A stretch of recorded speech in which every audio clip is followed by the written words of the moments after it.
अगर आप चैनल पर नए हैं तो चैनल को सब्सक्राइब करें और हर नए वीडियो नोटिफिकेशन के लिए बेल आइकन दबाएं। उज्जैन दर्शन होने के बाद हम निकल पड़े थे ओमकारेश्वर की तरफ। लगभग 140 किलोमीटर ट्रैवल करने के बाद हम पहुंचे थे भोलेनाथ की नगरी ओमकारेश्वर में।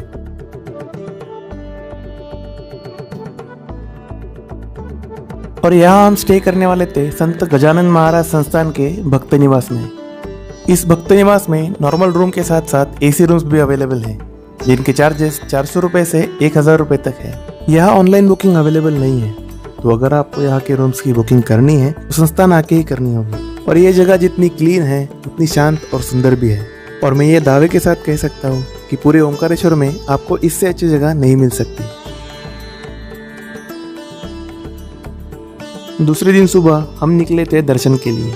Hello guys, good morning. अभी सवेरे 6 बजे है और हम हैं ओमकारेश्वर में। और अभी हम जाने वाले हैं भगवान महादेव जी के दर्शन करने के लिए। कि हमने जो टाइम स्लॉट लिया था वो 6 to 8 था मॉर्निंग को। तो चलो। ओमकारेश्वर जी के दर्शन के लिए आपको ऑनलाइन टिकट बुक करना होगा। और इन टिकट्स की 2 कैटेगरीज है, एक फ्री और दूसरा स्पेशल। और स्पेशल के लिए आपको अलग से पैसे पे करने होंगे। ये टिकट बुकिंग आप मंदिर के ऑफिशियल वेबसाइट पे कर सकते हो, जिसका लिंक मैंने डिस्क्रिप्शन में दे दिया है। टेंपल के एरिया में पहुंचने के बाद हमारे पास दर्शन के लिए 3 ऑप्शंस थे, जिसमें से पहला ऑप्शन था लक्ष्मण झूले से जाना, दूसरा ऑप्शन था गौमुख घाट होके जाना और तीसरा ऑप्शन था ब्रह्मपुरी घाट होके जाना। तो इस दुविधा के समय में हमने भगवान का नाम लिया और हमने ब्रह्मपुरी घाट से टेंपल आने का डिसाइड कर लिया। कार पार्क करके हम घाट की तरफ निकल ही रहे थे कि तभी ये भाई साहब हमारे सामने प्रकट हुए और हमें कन्विंस करने लगे कि रिवर क्रॉस करके 600 रुपये में मैं आपको टेंपल छोड़ दूंगा, वो भी मेरी शाही बोट में। फिर क्या, आम इंडियंस की तरह यहाँ पे होती है बार्गेनिंग शुरू। पर ये भाई साहब 600 रुपये से कम में मान नहीं रहे थे। पर हमारे पास भी माँ थी।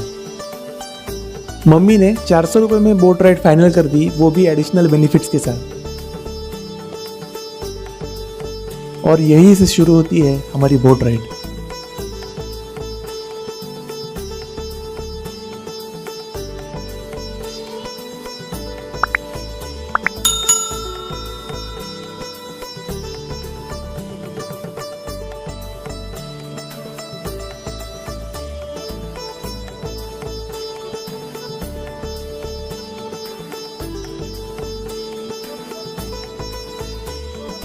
और ये मैं हूँ, एक्साइटमेंट में कुछ भी बके जा रहा हूँ।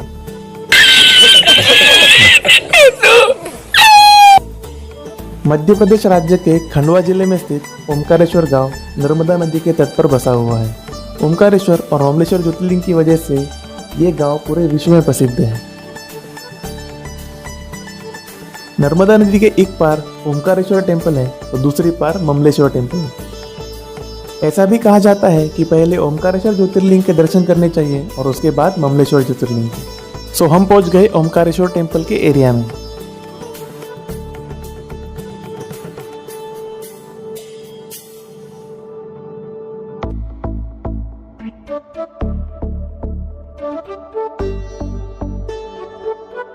अब यहाँ आपको बहुत से पंडित जी मिल जाएंगे जो बोलेंगे अभिषेक करवा लो बस 2000 रुपये में। और जैसे जैसे आप टेंपल की तरफ जाओगे वैसे वैसे उनकी दक्षिणा कम होती जाएगी।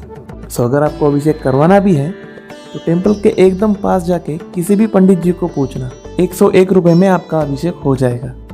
ऐसे ही आगे बढ़ते बढ़ते हम पहुंचे मंदिर के मुख्य प्रवेश द्वार पे। पुराना ओमकारेश्वर मंदिर तुगलक आक्रमण के दौरान तोड़ दिया गया था, पर महारानी अहिल्याबाई होलकर जी ने इस मंदिर की फिर से स्थापना की। दूसरे मंदिरों की तरह ये मंदिर भी बहुत खूबसूरत है और यहाँ भी वीडियो शूटिंग अलाउड नहीं है। तो दर्शन करके हम वापस निकल पड़े। मंदिर से निकलते ही एक व्यू पॉइंट भी है, यहाँ से आपको ओमकारेश्वर का एक अच्छा खासा व्यू भी देखने को मिल जाएगा। तो गाइस, ओमकारेश्वर जी के दर्शन तो हो गए हैं। अभी हम निकल रहे हैं ममलेश्वर टेम्पल की तरफ। चलो। अगर आप यहाँ आते हो तो आई रिकमेंड कि बोट राइड ही लेना, क्योंकि नर्मदा नदी से होते हुए जाने से भगवान के दर्शन का मजा 2 गुना हो जाता है।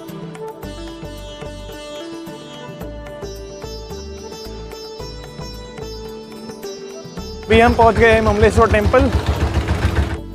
ममलेश्वर टेम्पल की तरफ जाते हुए आपको बीच में ही गौमुख भी मिल जाएगा। और एक इम्पोर्टेंट बात, अगर आपके साथ कोई बुजुर्ग लोग हैं तो इस रास्ते से मत जाना, क्योंकि इस रास्ते से आपको बहुत सारे स्टेप्स क्लाइंब करके जाना होगा और इसी रास्ते पे आपको पूजा की साधन सामग्री भी मिल जाएगी।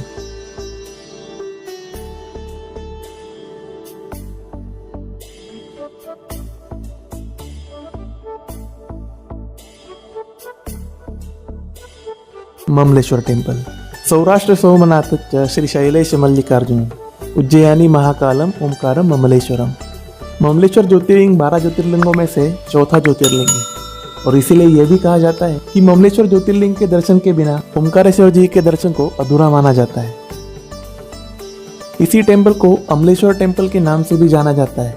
ऐसा कहा जाता है कि यह टेम्पल 5000 साल पुराना था और तुगलक आक्रमण में इस मंदिर को भी तोड़ दिया गया था और फिर राजा मंदाता ने इस मंदिर का पुनर्निर्माण किया था। पुराने मंदिर के अवशेष आज भी यहाँ देखे जा सकते हैं। हर साल लाखों श्रद्धालु मन में इच्छा रख के भगवान जी के आशीर्वाद लेने आते हैं।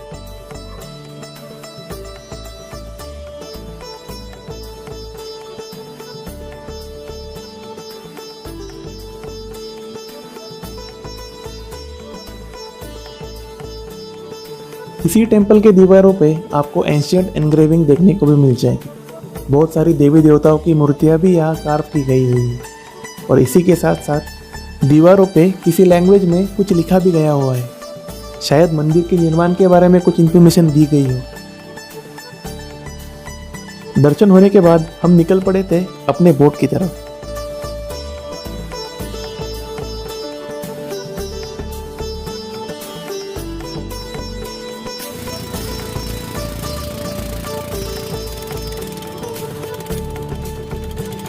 इन मंदिरों के अलावा यहाँ और भी बहुत कुछ चीज़ें देखने जैसी है, जैसे कि मामा भांजे टेम्पल,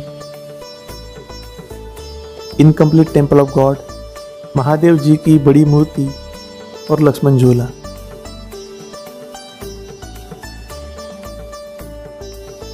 भले ही जीवन में कितनी ही बड़ी प्रॉब्लम क्यों ना आ जाए, नर्मदा नदी में डुबकी लगाकर भगवान महादेव जी के दर्शन कर लेना, आपके सभी प्रॉब्लम सॉल्व हो जाएंगे।